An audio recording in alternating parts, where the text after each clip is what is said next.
Hi, and welcome back to Grandchild Daycare. Today we're going to discuss a critical issue in caring for our grandchildren, and that is safety issues. For many of us, it's been a long time, maybe even decades, since we've had to care for a little one. And times have changed. Technology has changed. Safety issues have changed. We want to stay up to date on these issues so that we can provide the best care for our grandchildren. And stick around because we also have a tool on the website that will help you for emergency issues. And at the end of the video, some really great overall advice to keep grandchildren safe. But meantime, if you like the video, please subscribe. Please hit the notification bell. And this video, you'll see by the end of it how important it is to share this with anyone else that you know that's providing daycare for their grandchildren. Let's start with safety in the home, especially if you're providing daycare at your place. Kids are very curious, and their safety depends on us making our homes a secure place. So today we're going to look at some key areas: poisons, firearms, pets, furniture, windows, and water hazards. First up, poisons.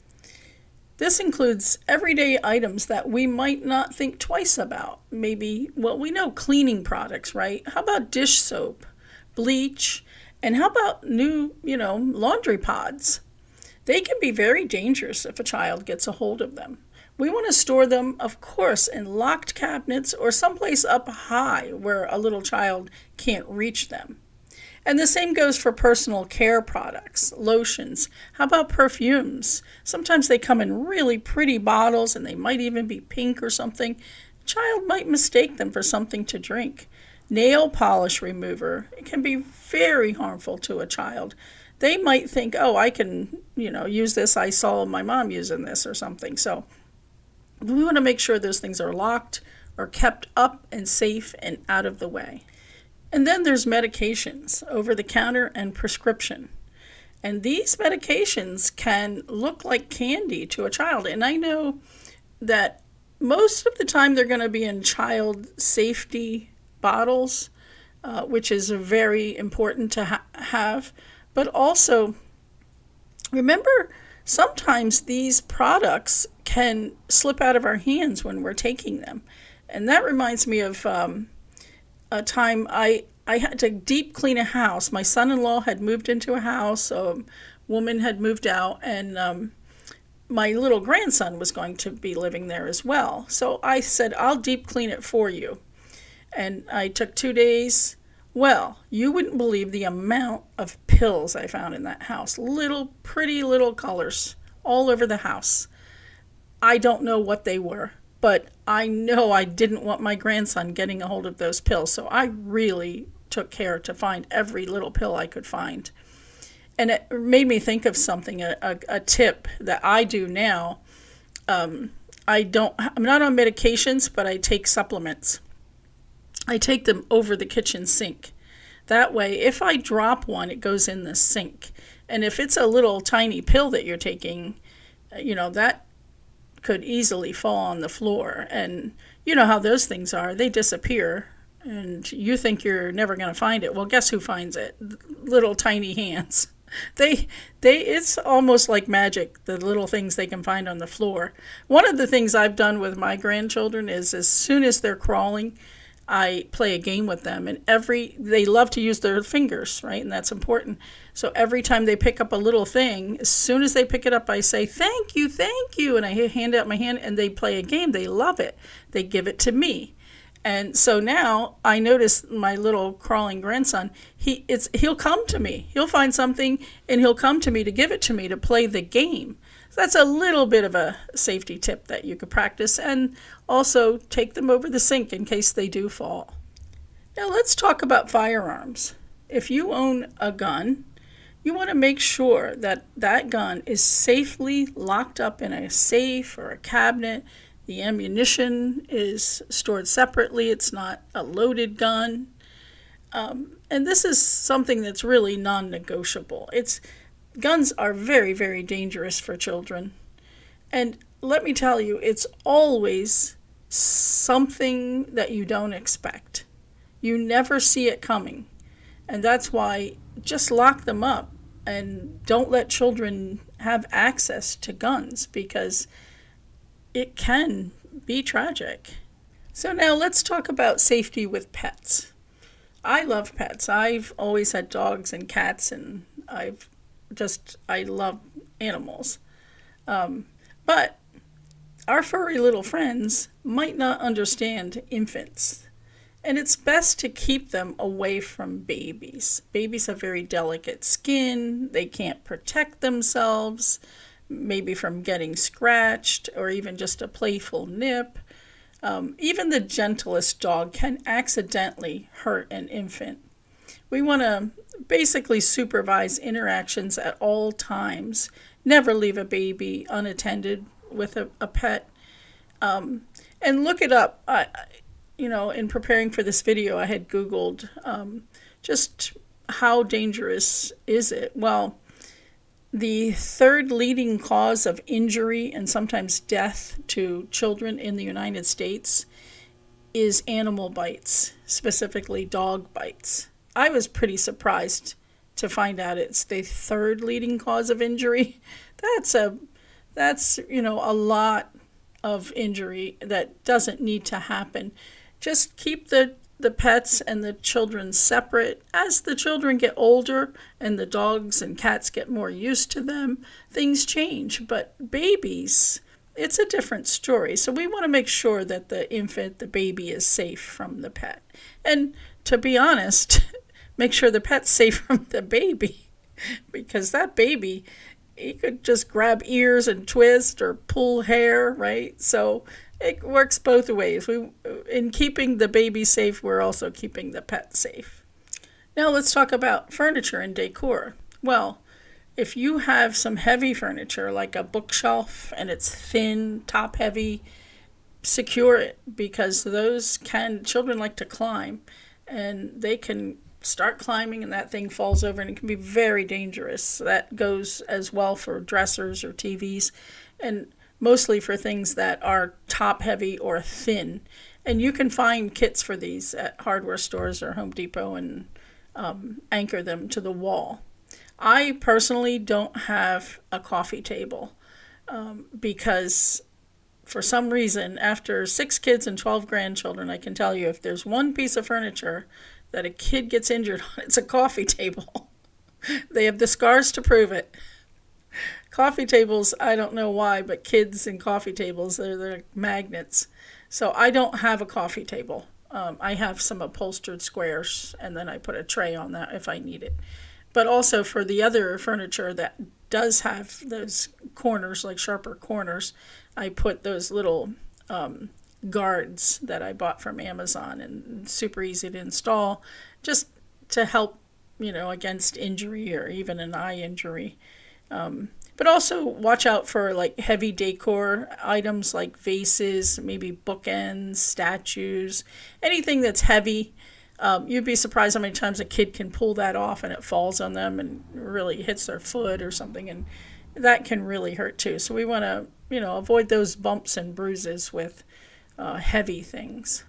Now, windows is another topic. If you notice, most windows today are going to have those safety guards on them that you can pull out, and it'll prevent the window from going up more than 4 inches. So I normally don't have the windows open when I have kids in the house, because for some reason they try to get out the window, so I just don't open them. If I have to, say I need to air the house out or something, I just make sure those guards are on and it doesn't go up more than 4 inches. And if you live on the second floor or higher, that's really important that you don't have windows open and they're locked, so the child. And the same goes for doors. Be careful. A child can open locks on doors easier than you would think. And I've heard some stories about this. I keep high locks on my doors that the kids can't reach, and especially like the basement door. But you never know, a kid can get out a door or out a window, so secure those windows and secure the doors. So now let's also talk about water safety. It's very important that you don't have any standing water like in the tub. Don't leave the tub full and walk away. Just let the water out of the tub, even sinks, buckets of water, bowls of water. You'd be surprised. So a child, for some reason, will fall headfirst into things and panic, and they just don't know how to get out. And children do drown in very small amounts of water. So don't let standing water in the house. If you're outside in the yard, be careful. Sometimes you might have a bucket or something that has gathered water, and make sure that's emptied. Of course, you don't want mosquitoes to grow either. But if you have a pool, it's very important that the pool is safe and secured. And that if you do have a pool in your yard and you are caring for your grandchildren and they're out in the yard, you're going to need to be out there with them, no matter how old they are, because a pool can be a very dangerous place, even if they know how to swim. If those children are in your care and there is a dangerous object like a pool, you have to be with them in the yard if you have a pool.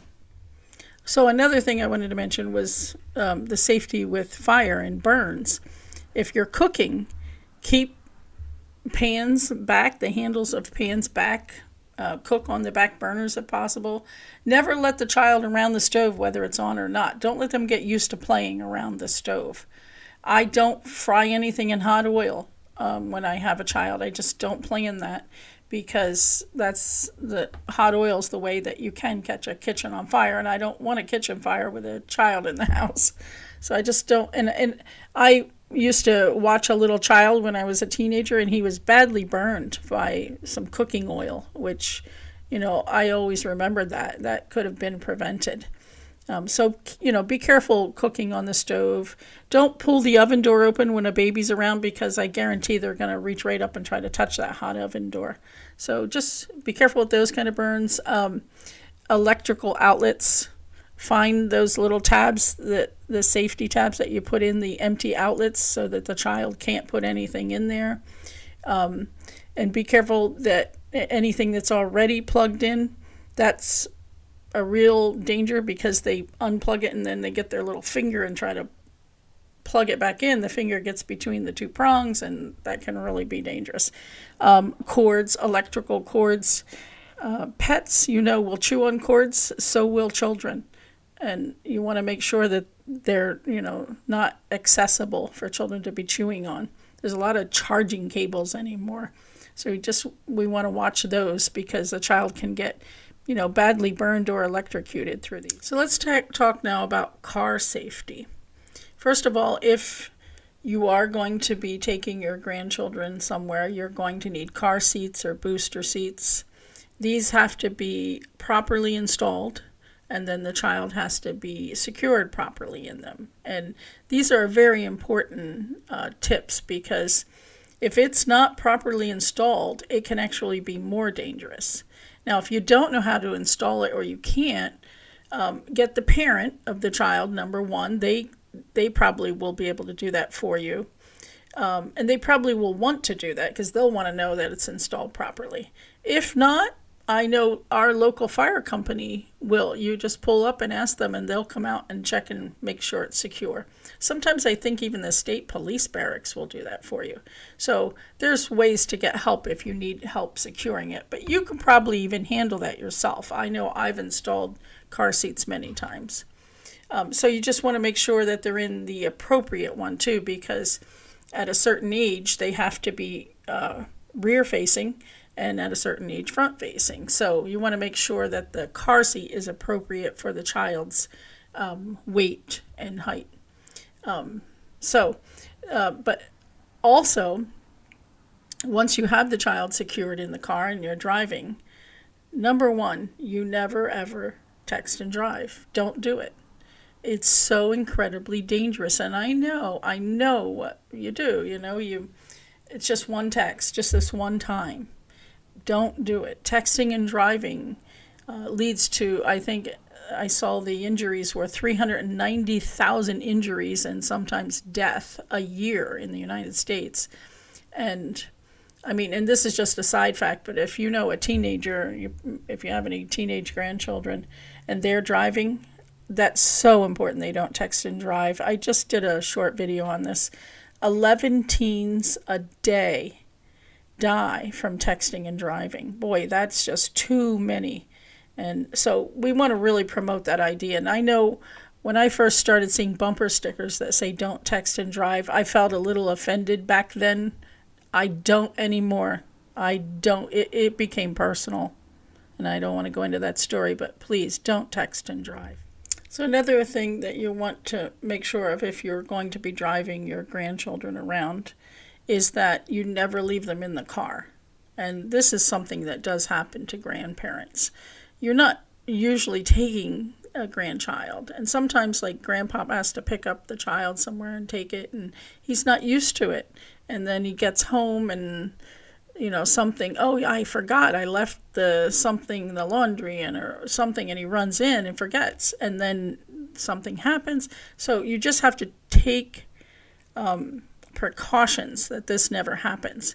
Newer cars, they will have a little alarm that will indicate that there's something in the back seat when you go to get out, which is super great. I'm so glad that they've have this safety feature, but it's easy to ignore those sometimes, and they stop as soon as you shut the door. I have an older car, and so I didn't have one of those alarms, but one of the things that I did, because I just wanted to make sure it's such a tragic thing. I just wanted to make sure it was an easy fix for me, and that I bought a baby rattle, a nice noisy one that had a little round handle, and I put one of those little carabiner hooks on it, and then I put that in the car seat. So when I put the baby in the car seat, I can't sit the baby on top of the rattle. I take the rattle off, put it right on my keychain, put the baby in, secure it, keys in the car. When I take those keys out of the ignition, there's a big rattle on the keys. I'm not going in the house with a big rattle rattling around on my keychain. Thankfully, I've never forgotten the baby, but if I had, that rattle would have reminded me there's a baby in the car. So, just take whatever precautions you have to, but that's a very important one. Be very careful never to leave a baby in a car. There are a lot of really good safety tools and gadgets that we can buy today. The big box hardware stores, smaller hardware stores, Amazon, Walmart, they have a lot of nice gates and latches and the locks for cabinets. And if you even just go on Amazon and do a search for safety for babies, and you're going to get all kinds of suggestions for safety things for babies. So I would suggest you do that as well, because there's a lot of products you can buy that are just going to make your home a lot safer for children. And the next thing I wanted to talk about was on our website, grandchildcare.com. There is an emergency preparedness form that you can either fill out right on the site and print it, or you can print it and fill it out. And I would have the parent fill it out. But it's just something that you're going to want to keep on hand just for emergency purposes, for emergency contacts, for information about the child with any allergies or medications that the child's on, to identify the child so that, okay, the doctor knows it's this child that this form fits. And one of the things I do is I have the parent fill out that form, and then I have them check up on that, because like the one grandchild that I have, he's 10. I've been watching him since he's an infant. So, things can change. So keep a check on that, update it. I try to do that occasionally. But also, I like to email that form to myself. So if I'm ever out with him and there's an emergency, I have a copy of that form on my phone. I just open my email. So that's, another tip and a tool that you could use that's on the grandchildcare.com website.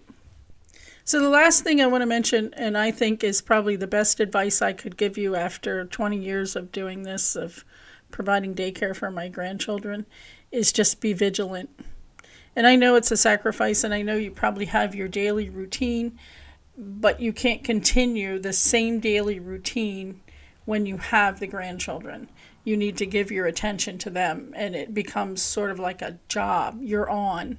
And I know it's hard. I know by the end of the day, I'm tired because I am on, and I watch them. I'm with them. I guide them, and I care for them, and I make sure that they're safe. That is the best safety tip I can give you, is be there for the children. Don't sit on your phone. Don't sit and watch TV while the child's playing in another room.